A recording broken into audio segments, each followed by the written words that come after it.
Hello everybody! Today I will teach you 3 Spanish idioms that will make you sound like a Spanish native.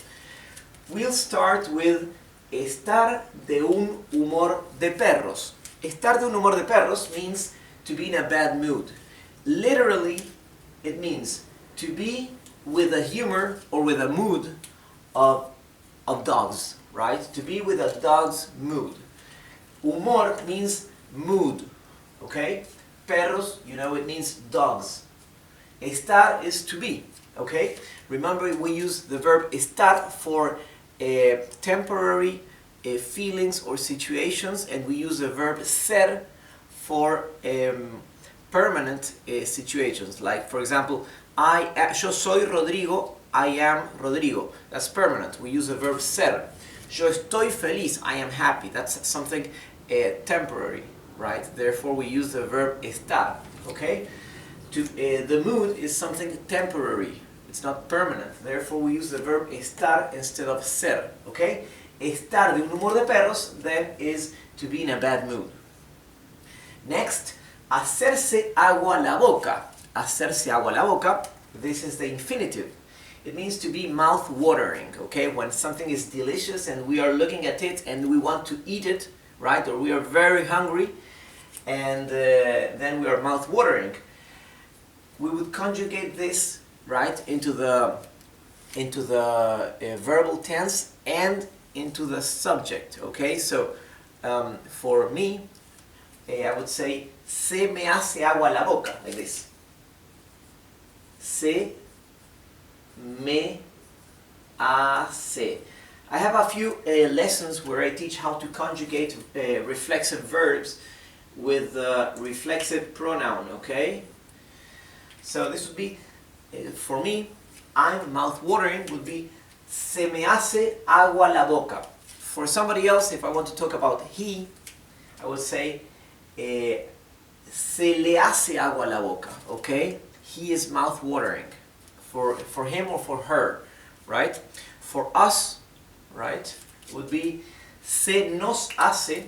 So instead of me, I would say se nos.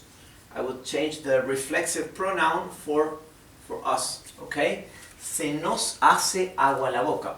Literally means it makes me water to the mouth, okay?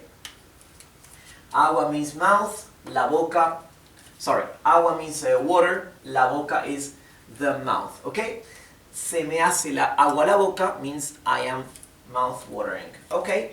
Next and last is no tener pelos en la lengua. So this is also the infinitive form. It means to be straightforward in a way that sometimes it can be rude, okay? Somebody that is not shy of offending somebody, right? To speak out what is in his mind, okay? So it's not just to be straightforward. It can even be to be rude because he doesn't stop from saying what he thinks, okay? So I would conjugate it because this is, you know that the verbs that finish in er are in the infinitive, okay? So I would say no tengo, right? Tener is an irregular verb. No tengo, for I don't have, right? Pelos en la lengua. Hairs in the tongue, right? Pelos means hairs. In the, lengua means the tongue, okay? Tener is the verb to have.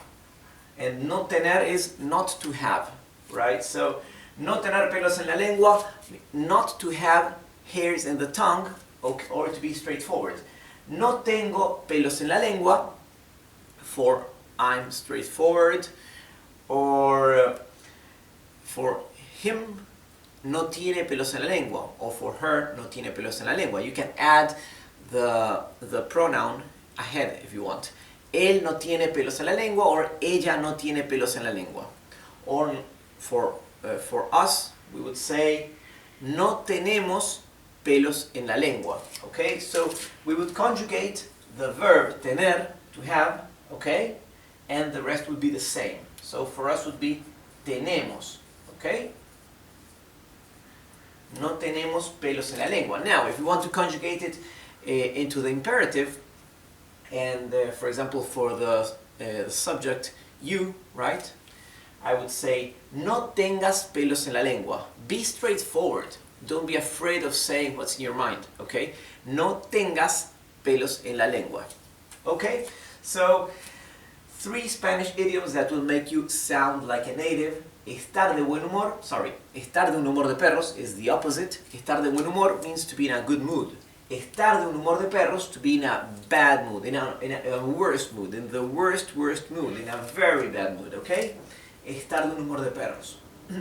Hacerse agua a la boca, to be mouth-watering, and no tener pelos en la lengua, to be straightforward to the point of rudeness. Okay? Thank you.